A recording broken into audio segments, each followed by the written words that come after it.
আমাদের মাঝে উপস্থিত আছেন যিনি একটু আগে ওনার খুব সুন্দর বক্তব্য আমাদের সামনে রেখেছেন। ওনাকে আমরা দেখেছি, খালি আমরা টেলিভিশনে দেখেছি, কিন্তু এইভাবে ইন প্রেজেন্স আমরা কখনো ভাবিনি যে দেখতে পাবো। স্যারকে আমি ওয়েলকাম জানাবো from Tripura, that you have come all the way. Wing commander Rakesh Sharma, Ashoka Chakra space scientist. আমাদের সাথে উপস্থিত আছেন professor Arunoday Saha, Padmashri awardee, doctor Rabindra Kanan, Padmashri.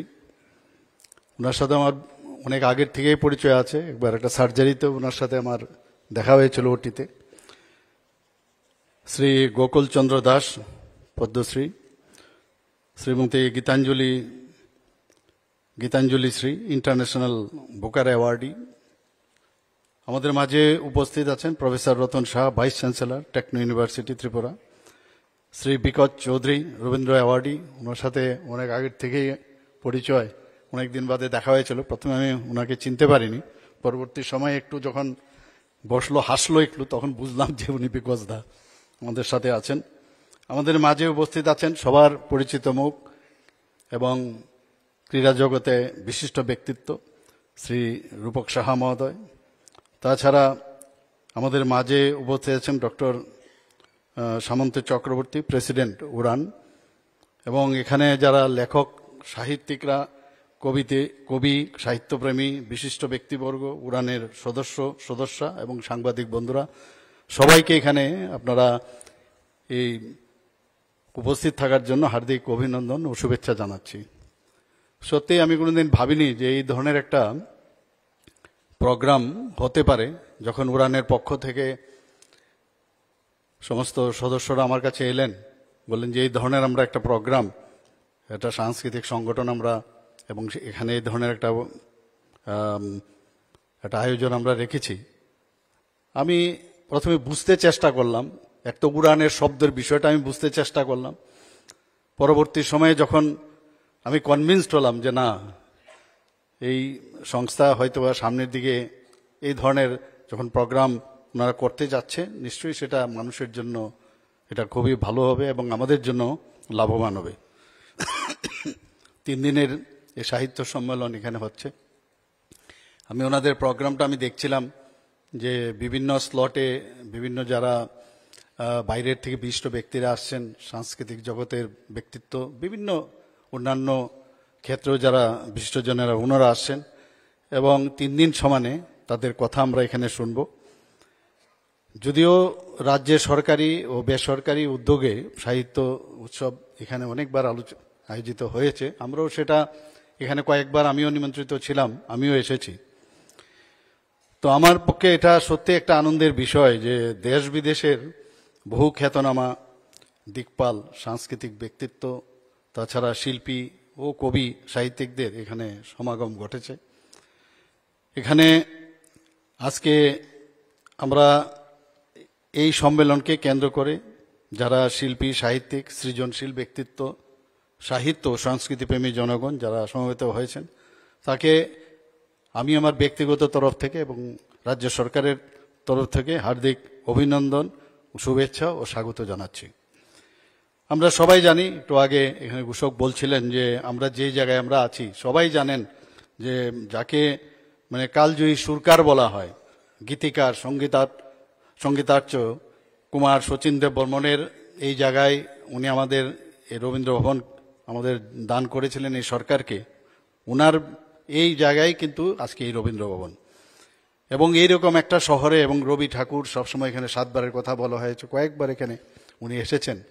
অনেক ওনার কলম থেকে অনেক কিছু বেরিয়েছে, অনেক কবিতা বেরিয়েছে, সাহিত্য বেরিয়েছে, অনেক কিছু বেরিয়েছে। সেই জায়গায় আজকে এই ধরনের যারা দেশ বিদেশ থেকে যারা এসছেন সবাইকে আমি এখানে আবার ওনাদেরকে বলবো যে আপনারা যে এই উড়ানের যে আবেদন আপনাদের যে নিমন্ত্রণ করেছে এর জন্য যে এসছেন, আপনাদেরকে ধন্যবাদ দিচ্ছি। আজ 21শে ফেব্রুয়ারি আমরা সবাই জানি যে মাতৃভাষা দিবস, এবং এটাও আজকে উদযাপিত হচ্ছে সব জায়গায়। 1952 সালের আজকের দিনে বিশেষ করে পূর্ব পাকিস্তানের যে মাতৃভাষাকে রক্ষা করার জন্য নিজেদের জীবনকে যারা উৎসর্গ করেছিলেন তাদেরকেও আজকে স্মরণ করার দিন। এবং শুধু এখানে না, ভারতবর্ষে না, সারা বিশ্বেই কিন্তু আজকে এটা পালিত হচ্ছে।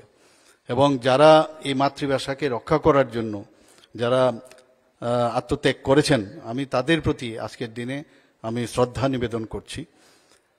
আপনারা সকলেই জানেন যে ত্রিপুরার রাজ পরিবারের সাথে জোড়াসাঁকোর ঠাকুরবাড়ির এক নিবিড় যেটা বন্ধন আজও সাহিত্যের ইতিহাসে এক উল্লেখযোগ্য ঘটনা। এবং ত্রিপুরা রাজ পরিবারের কাহিনী নিয়ে রবি ঠাকুরের যে উপন্যাস, নাটক, বাংলা সাহিত্যের যে অন্যতম সেরা সম্পদ, সেটা কিন্তু আমরা সবাই জানি।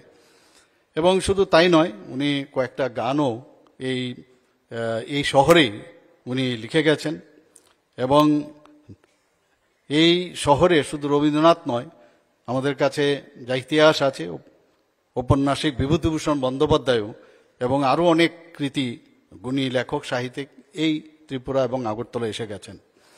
ত্রিপুরার রাজ পরিবারের রাজারা ছিলেন, আমরা সবাই জানি, ওনারা শিল্প, সাহিত্য, সংস্কৃতির পৃষ্ঠপোষক ছিলেন। বহু কৃতি গুণী শিল্পী সাহিত্যিকদের সমাবেশে ঘটেছিল ত্রিপুরার যখন রাজদরবার ছিল, সেখানে বহু লোক গুণী ব্যক্তিরা এখানে এসেছিলেন।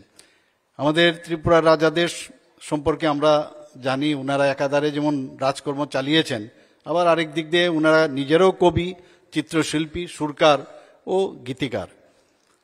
মহারাজা বীরচন্দ্র মাণিক্য থেকে শুরু করে মহারাজা বীর বিক্রম কিশোর মাণিক্য বাহাদুরের সময়কাল থেকেই ত্রিপুরার রাজদরবারে দেশ বিদেশের বহু খ্যাতনামা শিল্পী, কবি, লেখক ও সাহিত্যিকরা ত্রিপুরা এসেছিলেন। এবং আমরা এটাও জানি যে বহু কবি, শিল্পী, তাদেরকে আর্থিকভাবেও এই রাজ পরিবার থেকে ওনাদেরকে সাহায্য করা হয়েছিল। ত্রিপুরা আমরা জানি যে এখানে 19টা জনজাতি সম্প্রদায়ের জনগণ রয়েছেন, তাদের নিজস্ব কিন্তু কৃষ্টি, সংস্কৃতি, ভাষা, ঐতিহ্য রয়েছে, যেটা আমরা বাইরেও যখন যাই বারবার আমরা গর্ববোধ করি। এখানে 19টি জনজাতি সম্প্রদায় যেমন আছে, আবার এখানে মণিপুরি, বাংলা, সেই ভাষাও কিন্তু এখানে আছে এবং সেই ভাষাভাষীর লোকও এখানে বাস করে, যেটা আমরা বলি ইউনিটি ইন ডাইভার্সিটি, বৈচিত্র্যের মধ্যে ঐক্য। সেই মূল মন্ত্র আমরা যদি দেখি, ত্রিপুরার মধ্যে কিন্তু সেই বৈচিত্র্যের একটা ঐক্যের যে নানাবিধ, সেটা কিন্তু পরিস্ফুট।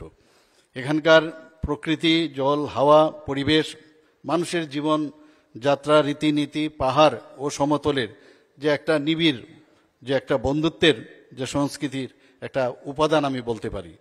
আমরা সংস্কৃতির বহুরূপতা সাহিত্যের নানা ক্ষেত্রে এই ত্রিপুরাতে তা বিদ্যমান। বাঙালি, জনজাতি, সংখ্যালঘু সম্প্রদায়ের প্রত্যেকের এক একটি উজ্জ্বল সংস্কৃতি আমাদের গৌরবময় ঐতিহ্যকে এখানে এগিয়ে নিয়ে যাচ্ছে। এই সাহিত্য সম্মেলনে যারা এসেছেন তাদের নিজ নিজ ক্ষেত্রে এক একজন উজ্জ্বল নক্ষত্র। আমরা সবাই জানি, যখন নামগুলো এসছে তখনই আমরা বুঝছিলাম যে উড়ানের তরফ থেকে যাদেরকে সিলেকশন করেছে, আমি ওনাদেরকে ধন্যবাদ দেব যে কিভাবে ওনারা সিলেকশনটা করলেন। তো আমি আশা করব যে ত্রিপুরার যে কৃষ্টি সংস্কৃতি, এখানে যারা বাইরের থেকে এসছেন তাদের তুলি কলম, মেধা ও প্রজ্ঞা, এদের মাধ্যমে ত্রিপুরা যাতে আরও এগিয়ে যায় সেইভাবে আপনারা সাহায্য করবেন। এবং এখানে শুধু তাই নয়, আমরা প্রতি বছর এখানে বইমেলা, আগরতলা বইমেলার এখানে উদযাপন আমরা সবসময় আয়োজন করি এবং সেখানে লেখক, পাঠক, প্রকাশক এবং সমাজের শুভবুদ্ধি সম্পন্ন মানুষের যে একটা রিলেশন, সেটাও কিন্তু সেখানে আমরা দেখতে পাই।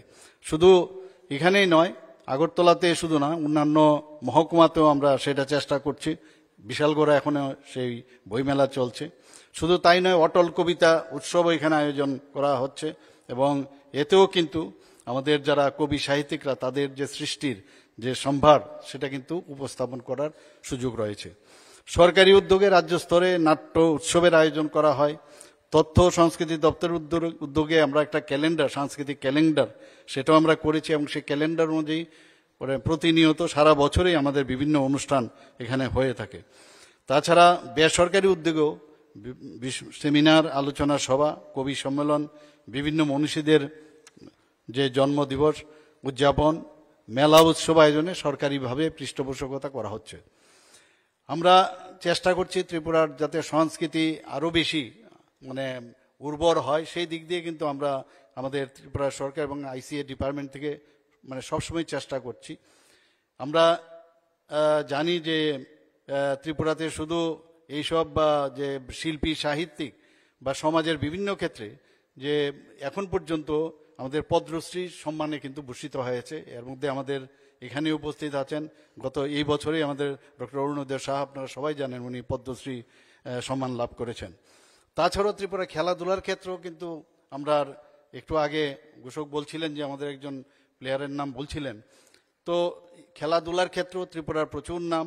এবং ত্রিপুরাকে আমরা আশা করি যে এই ধরনের যে অনুষ্ঠান আজকে উড়ানের মাধ্যমে হয়েছে, আগামী দিনও তারা এই ধরনের লিটারেচার ফেস্টিভ্যাল তো করবেনই, পাশে পাশে আরও অন্য কিছু যেটা করা উচিত আমি মনে হয় ওনারা ফিলান্থ্রপিক ওয়ার্ক সেই বিষয়ে ওনারা রেখেছেন। এবং রাজ্যের বাইরের শিল্পী সাহিত্যিক কবি বুদ্ধিজীবী সকলের যে অংশগ্রহণ ও পারস্পরিক মত বিনিময়ের মাধ্যমে সাহিত্যের যে এই আয়োজন সেটা প্রাণবন্ত হবে বলে আমি বিশ্বাস। সবাইকে এখানে উপস্থিত থাকার জন্য হার্দিক অভিনন্দন ও শুভেচ্ছা জানিয়ে আমার বক্তব্য শেষ করছি। জয় হিন্দ। অনেক অনেক ধন্যবাদ, অনেক কৃতজ্ঞতা এবং আন্তরিক প্রণাম মহাশয়। অনেক ধন্যবাদ, আপনি আমাদের এই আয়োজনে সামিল হয়েছেন। প্রধান অতিথি এবং উদ্বোধকের ভাষণ আমরা সবাই মিলে শুনলাম। এবারে অনুরোধ করব শ্রী